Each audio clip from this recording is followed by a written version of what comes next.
Hello students, welcome back. इस video में हम प्रोफेशनल एथिक्स के 81 से क्वेश्चन 100 तक डिस्कस करेंगे।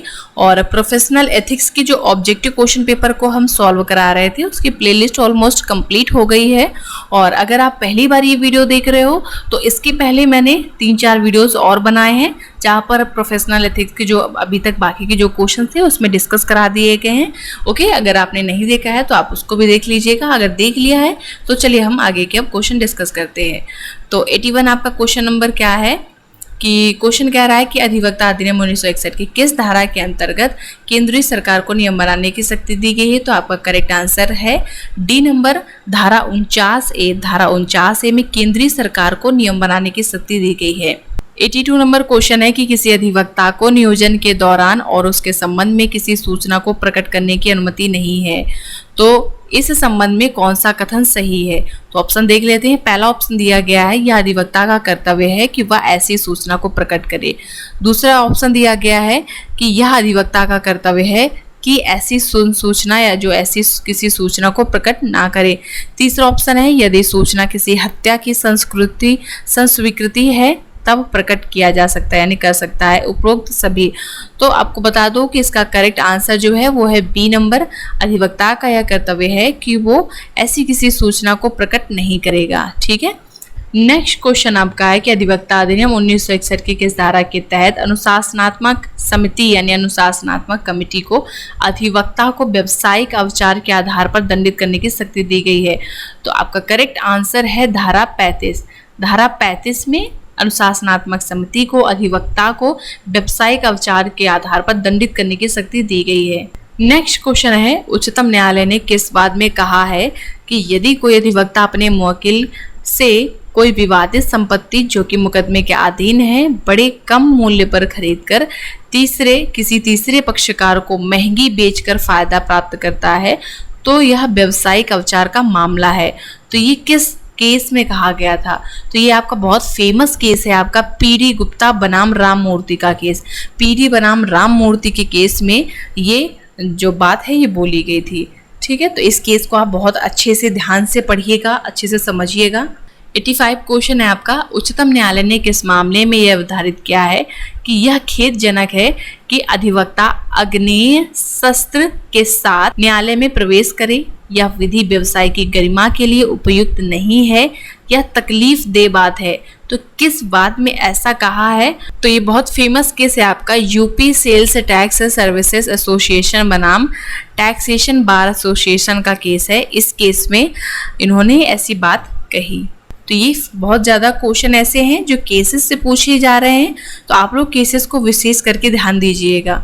86 नंबर क्वेश्चन, इनमें से कौन सा शब्द जजों के लिए प्रयुक्त किया जाता है। तो आप जानते भी हो कि जो आपका बार होता है वो एडवोकेट के लिए यूज़ किया जाता है और जो बेंच होता है वो जजों के लिए यूज़ किया जाता है। ठीक है, बार और बेंच रिलेशन आपने पढ़ा होगा। ठीक है, और ऐसे अगर भूल जाओ तो इतना तो याद रखोगे ना कि बोलते हैं इस वाद में इतने जजों की पीठ बैठी थी, और या बार काउंसिल का एग्ज़ाम देना है अगर कोई एडवोकेट बनना चाहता है। ठीक है, ये बहुत नॉर्मल सी चीज़ है, कोई इतनी बड़ी चीज़ नहीं, याद रहेगा आप लोगों को।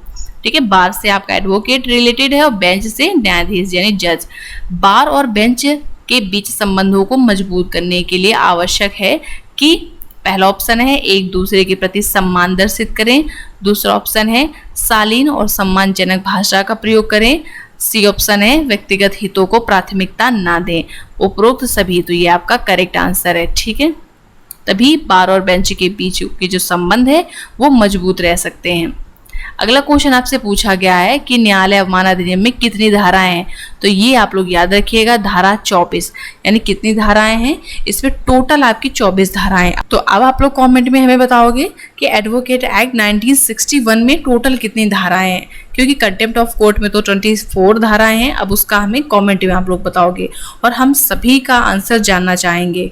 अब नेक्स्ट आपका क्वेश्चन है 89, सही कथन को चुनना है आपको। पहला ऑप्शन है केवल न्यायालय अवमान अधिनियम है, यानी केवल न्यायालय अवमान अधिनियम है जो सभी प्रकार के अवमान की कार्यवाहियों में व्यवहार करती है।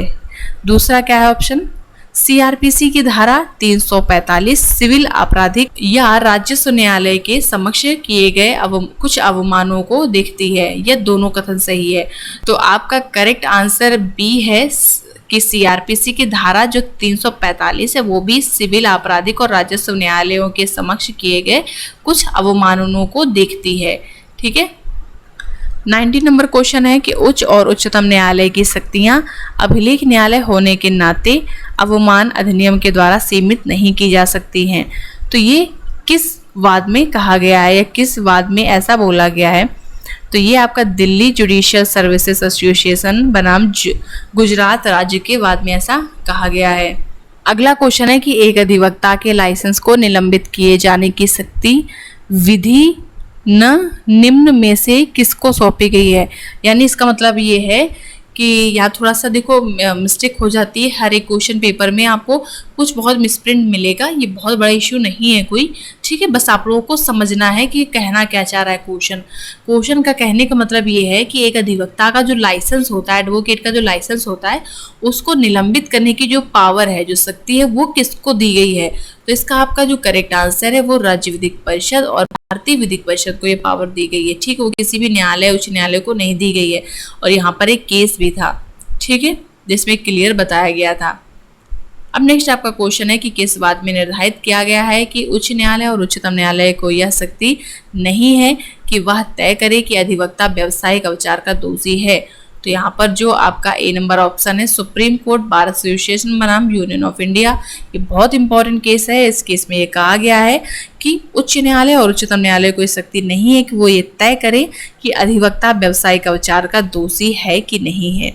नेक्स्ट क्वेश्चन आपका है, निम्न में से किस मामले में न्यायालय अवमान की कार्यवाही हाई कोर्ट के जज के खिलाफ की गई थी।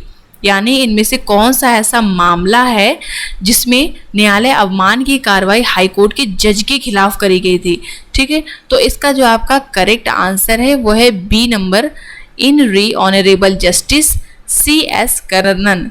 ये जो आपका है केस, ये इससे रिलेटेड है। ठीक है, इसको एक बार फिर से आप लोग देख लीजिएगा। जितने भी केसेस हैं इनको बहुत अच्छे से देखिएगा आप लोग। ओके, 94 नंबर आपका क्वेश्चन है कि निम्न में से कौन सा आदेश अनुशासनात्मक समिति के द्वारा पारित किया जा सकता है। तो एक बार ऑप्शन देख लीजिएगा। अधिवक्ता के लाइसेंस को निरस्त करने का आदेश, तो ये पारित किया जा सकता है अनुशासनात्मक समिति के द्वारा। दूसरा आदेश है अधिवक्ता को उसके उपचार के बारे में भर्त्सना करना। तो आपका जो करेक्ट आंसर है वो उपरोक्त दोनों है। अगला आपका क्वेश्चन है कि अधिवक्ता अधिनियम की कौन सी धारा प्रावधान करती है कि जो व्यक्ति अधिवक्ता के रूप में प्रवेश लेने जा रहा है वो भारत का नागरिक होना चाहिए। तो याद रखिएगा आपका जो धारा 24 है जिसमें आपकी एलिजिबिलिटी दी गई है एडवोकेट के लिए, तो उसमें बताया गया है कि धारा 24 में कहा गया कि जो व्यक्ति एडवोकेट बनने जा रहा है या बनना चाहता है उसको भारत का नागरिक होना चाहिए। ठीक है, अगला आपका क्वेश्चन है कि एक अच्छे अधिवक्ता के पास होना चाहिए, क्या होना चाहिए। भाषा में अच्छी पकड़ होना चाहिए, अभिव्यक्ति पर नियंत्रण होना चाहिए, विधि का बहुत अच्छा ज्ञान होना चाहिए। तो आपका करेक्ट आंसर है डी नंबर। नेक्स्ट क्वेश्चन है आपका, निम्न में से कौन सी बात विधि व्यवसाय के लिए 8वें दीपक के रूप में जाना जाता है। तो जैसा कि हम लोग जानते हैं कि टोटल जो दीपक की बात हुई थी विधि व्यवसाय में वो 7 दीपक थे। ठीक है, लेकिन उनमें 8वां जो दीपक है वो युक्ति है, याद रखना। ठीक है, अगला आपका क्वेश्चन है 98, यह अधिवक्ता का न्यायालय के प्रति कर्तव्य है। न्यायालय के प्रति अधिवक्ता का कर्तव्य क्या है। अधिवक्ता को न्यायालय के समक्ष उचित वेशभूषा में उपस्थित होना चाहिए, न्यायालय के साथ शालीन भाषा का प्रयोग करना चाहिए, मुवक्किल को किसी अनुचित कृत्य करने के लिए रोकना चाहिए, यानी मुवक्किल को कोई अनुचित कार्य करने से रोकना चाहिए। तो उपरोक्त सभी ये सारे एक अधिवक्ता के कर्तव्य होते हैं। 99 नंबर क्वेश्चन है कि अधिवक्ता की मुवक्किल के प्रति कर्तव्य, कौन सा इसमें कर्तव्य है अधिवक्ता का अपने मुवक्किल के प्रति कर्तव्य। पहला ऑप्शन है मुवक्किल के निर्देशों के अनुसार कार्य करना। दूसरा है ऐसे किसी मामले को प्रस्तुत ना करना जिसमें वह गवाह हो। तो ये आपका ऑप्शन नंबर सी दोनों करेक्ट है। ठीक है, यानी मुवक्किल के निर्देशों के अनुसार कार्य करना और ऐसे किसी मामले को प्रस्तुत ना करना जिसमें वह खुद गवाह के रूप में हो।